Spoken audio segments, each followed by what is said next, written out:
प्रिय दर्शकों और श्रोताओं, जय सिया राम, जय श्री कृष्णा। आज ऋषि पंचमी है, तो ऋषि पंचमी की व्रत कथा सभी महिलाएं, भक्तिमती माताएं सभी सुनिए। यह व्रत ऐसा है जो जाने अनजाने में कई प्रकार के दोष व पाप जो नारियों को लगते हैं उससे छुटकारा मिलता है। और अब कथा श्रवण कीजिए। एक समय राजा सीतास्व धर्म का अर्थ जानने की इच्छा से ब्रह्मा जी के समीप गए और उनके चरणों में शीश नवाकर बोले कि हे आदिदेव, आप समस्त धर्मों के प्रवर्तक और गूढ़ धर्मों को जानने वाले हो। आपके मुख से धर्म चर्चा श्रवण कर मन को महान शांति मिलती है।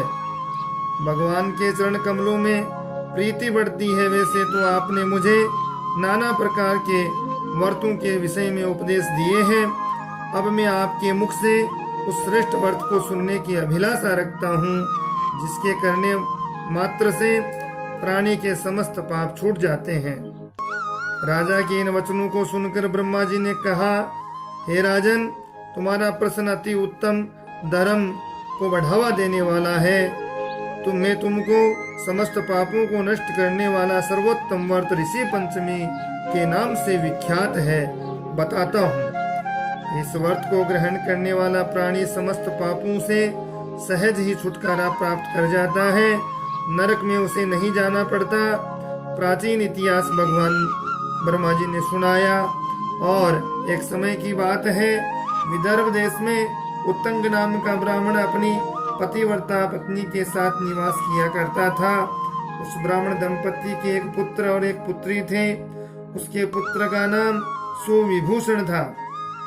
वह कुशाग्र और तीक्ष्ण बुद्धि वाला।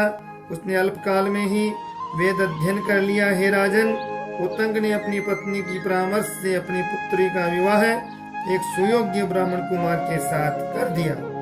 किंतु भगवान की गति ही कुछ ऐसी थी कि कन्या विवाह के एक मास पश्चात विधवा हो गई। अतः विधवा होने के पश्चात वह कन्या अपने धर्म का पालन करती हुई अपने पिता की यहाँ रहकर ही अपने समय को व्यतीत करने लगी। विधवा कन्या के दुख से दुखी होकर उत्तंग अपने घर भार को अपने पुत्र को सौंपकर अपनी स्त्री और कन्या को लेकर गंगा जी के किनारे चला गया और वहां आश्रम बनाकर वेद पढ़ाने लगा।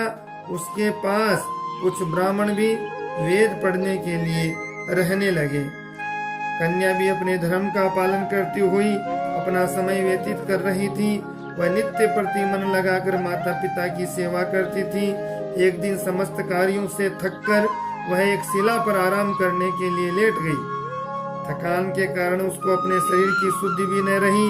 भगवान की गति से अर्धरात्रि के समय यकायक उसके शरीर में कीड़े उत्पन्न हो गए। शिष्यों ने जब उस कन्या के शरीर पर कीड़ों को देखा तो उन्होंने जाकर अपनी गुरु पत्नी को बताया।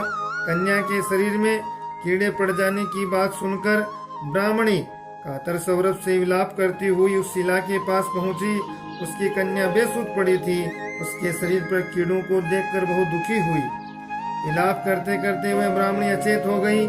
जब उसे चेत हुआ तो उसने अपनी सोती हुई कन्या को गोद में उठाया, अपने पति उत्तंग के सामने ले जाकर रख दिया। कन्या की दशा को देखकर ब्राह्मणी ने अपने पति से कहा, स्वामी, आप कृपा करके मुझे ये बताइए कि साध्वी कन्या की दुर्दशा किस दुष्कर्म के कारण हुई है।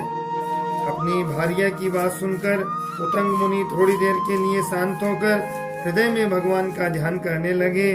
उन्होंने अपनी ज्ञान शक्ति के द्वारा कन्या के पूर्व जन्म के समस्त वृत्तांतों को जान लिया। तब वे अपने नेत्रों को खोलकर बोले, हे प्रिय, ये कन्या अपने पहले जन्म में एक ब्राह्मणी थी। उस समय इसमें रजस्वला होते हुए भी एक समय घर के घड़े आदि बर्तनों को छू लिया था। उसी पाप के कारण इसके शरीर में कीड़े पड़ गए। इसने शुद्ध होने के बाद अपनी सखियों के साथ ऋषि पंचमी का व्रत को देखकर भी उसका आदर नहीं किया। व्रत के दर्शन करने से तो इस जन्म में इसको उत्तम ब्राह्मण कुल प्राप्त हो गया, परंतु व्रत का तिरस्कार करने पर इसके शरीर में कीड़े पड़ गए। मुनि के वचनों को सुनकर सुशीला बोली कि हे स्वामिन, जिस व्रत के दर्शन मात्र से आपके समान ब्रह्म तेजोमय उत्तम कुल में इसको जन्म प्राप्त हुआ, वह है जिसका तिरस्कार करने में शरीर कीड़ों से भर गया, वह महान आश्चर्यजनक है। व्रत को आप कृपा करके बताइए। उतंग प्रसन्न होकर के बोले, हे सुशीले, वह व्रत समस्त व्रतों में उत्तम है। इसके प्रभाव से समस्त पाप नष्ट हो जाते हैं। इस व्रत को धारण करने वाला देहिक, भौतिक, दैविक तीनों प्रकार के कष्टों से छूट जाता है। व्रत को धारण करके स्त्रियां सौभाग्य को प्राप्त करती हैं। भादव महीने के शुक्ल पक्ष में पंचमी को ये व्रत होता है। इस व्रत के प्रभाव से पूर्व जन्म का स्मरण भी रहता है। और इसी प्रकार से तो ऋषि पंचमी की व्रत कथा है। युधिष्ठिर जी ने प्रश्न किया कि हे देवेश, मैंने आपके श्री मुख से अनेक व्रतों को श्रवण किया, अब आप कृपा करके पाप व्रत बताएं। इन वचनों को सुनकर के भगवान श्री कृष्ण बोले कि हे राजन, अब मैं तुमको ऋषि पंचमी का उत्तम व्रत सुनाता हूँ, जिसको धारण करने से स्त्री समस्त पापों से छुटकारा प्राप्त कर लेती है। हे नरपोतम, पूर्व समय में वृत्रासुर का वध करने के कारण इंद्र को ब्रह्म हत्या का महान पाप लगा था। तब ब्रह्मा जी ने कृपा करके इंद्र के उस पाप को 4 स्थानों में बांट दिया। पहला अग्नि की ज्वाला में, दूसरा नदियों की बरसाती जल में, तीसरा पर्वतों में, चौथा स्त्री के रज में। उस रजस्वला धर्म में आने जाने अनजाने में उससे जो भी पाप हो जाते हैं, उनकी शुद्धि के लिए ऋषि पंचमी का व्रत बताया गया है। ये व्रत समान रूप से चारों वर्णों की स्त्रियों के लिए है।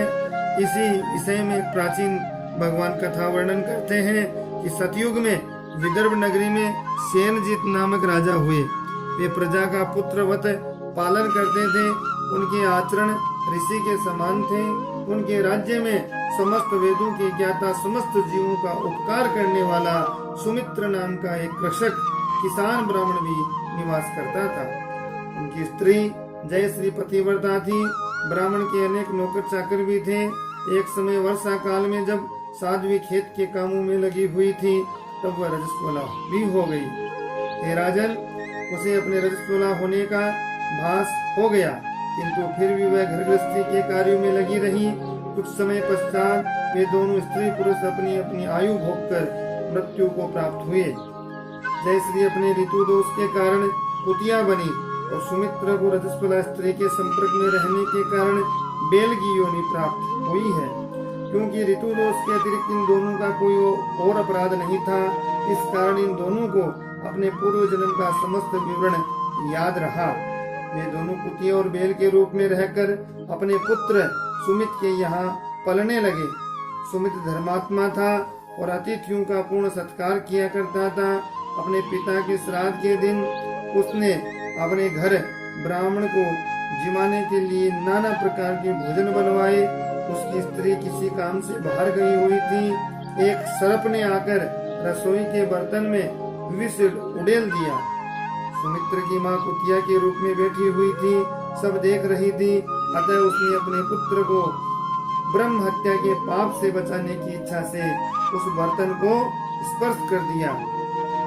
तब सुमित्र की पत्नी ने कुतिया का यह करते सहा न गया। उसने एक जलती हुई लकड़ी कुतिया को मारी। वह प्रतिदिन रसोई में जो जूठन आदि शेष रहती थी उस कुतिया के सामने डाल दिया करती थी, किंतु उस दिन से क्रोध के कारण वह भी नहीं दी। तब रात्रि के समय भूख से व्याकुल होकर वह कुतिया अपने पूर्व पति के पास आकर बोली कि हे नाथ, आज मैं भूख से मरी जा रही हूँ। वैसे तो रोज ही मेरा पुत्र खाने को देता था, मगर आज उसने कुछ भी नहीं दिया। मैंने सांप के विष वाले खीर के बर्तन को ब्रह्म हत्या के भय से छूकर भ्रष्ट कर दिया था। इस कारण बहू ने मारा और खाने को भी नहीं दिया। तब बेल ने कहा, हे भद्रे, तेरे ही पाप के कारण मैं भी इस योनि में आ पड़ा हूँ। बोझा ढोते ढोते मेरी कमर टूट गई है। आज मैं दिन भर खेत जोतता रहा। मेरे पुत्र ने भी आज मुझे भोजन नहीं दिया और ऊपर से मारा भी खूब है। मुझे कष्ट देकर श्राद्ध को व्यर्थ ही किया। अपने माता पिता की इन बातों को उनके पुत्र सुमित ने सुन लिया। उसने उस समय जाकर उनको भरपेट भोजन कराया। उनके दुख से दुखी होकर वन में जाकर ऋषियों से पूछा, हे स्वामी, मेरे माता पिता किन कर्मों के कारण इस योनि को प्राप्त हुए हैं और किस प्रकार उनके पाप छुटकारा प्राप्त कर सकते हैं?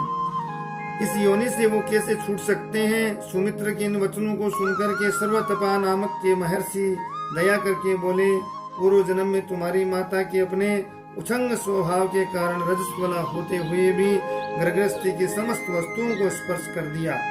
तुम्हारे पिता ने उसको स्पर्श किया, इसी कारण वे कुतिया और बेल की योनि को प्राप्त हुए। तुम उनकी मुक्ति के लिए ऋषि पंचमी का व्रत धारण करो। श्री कृष्ण जी बोले, हे राजन, महर्षि सर्वतपा के इन वचनों को श्रवण करके सुमित्र अपने घर लौट आया और ऋषि पंचमी का दिन आने पर उसने अपने स्त्री सहित उस व्रत को धारण किया। उसके पुण्य को अपने माता पिता को दे दिया। व्रत के प्रभाव से माता पिता दोनों ही पशु योनि से मुक्त हो गए, स्वर्ग लोक चले गए। एक पुत्र के द्वारा अपने माता पिता को पुण्य दिया गया और उनकी जो है स्वर्ग लोक की प्राप्ति हुई। जो स्त्री इस व्रत को धारण करती है वह समस्त सुखों को प्राप्त करती है और जाने अनजाने में जो पाप हुए हैं, जो रजस्वला होते हुए जो पाप हुए, उनसे सबसे छुटकारा मिल जाता है। इस त्योहार में सप्तऋषि की पूजा की जाती है। कश्यप, अत्रि, भारद्वाज, विश्वामित्र, गौतम, जमदग्नि, वशिष्ठ, इन ऋषियों का पूजन करना चाहिए। प्रातः काल नदी आदि में स्नान करके स्वच्छ वस्त्र पहन करके अपने घर में भूमि पर चौका लगा करके सप्तऋषि की स्थापना करनी चाहिए और इसी प्रकार से भगवान सप्तऋषियों की यथाशक्ति पूजन करें। बिना जूती हुई भूमि से उत्पन्न फल आदि का शाकाहारी भोजन करना चाहिए। लगातार 7 वर्ष तक ऋषि पंचमी के दिन व्रत करके 8वें वर्ष में आप इसका जो है उद्यापन कर सकते हैं। 7 सोने की मूर्ति बना करके पूजा करके दान करके, नहीं कर सकते तो यथाशक्ति श्रद्धा अनुसार जो भी जितना कर सके वो है, और गोदान करके ब्राह्मण आदि को भोजन करा करके ऋषि प्रतिमाओं का पूजन करके उद्यापन करने का फल बताया गया है। इस प्रकार से अधिकतर महिलाएं इस व्रत को करती हैं और करना भी चाहिए। इस दिन पवित्र नदियों में स्नान करने का खास महत्व बताया गया है। इसी प्रकार से आप वीडियो को देखें, सुने, श्रवण करें और ये ऋषि पंचमी का व्रत सभी भक्तिमती माताएं सात्विक प्रवृत्ति से करें और कथा कहानी चैनल के माध्यम से सुने। अपना स्नेह प्रेम देते रहें। लाइक, शेयर, सब्सक्राइब, कमेंट जरूर करें। बेल आइकन को जरूर दबाएं।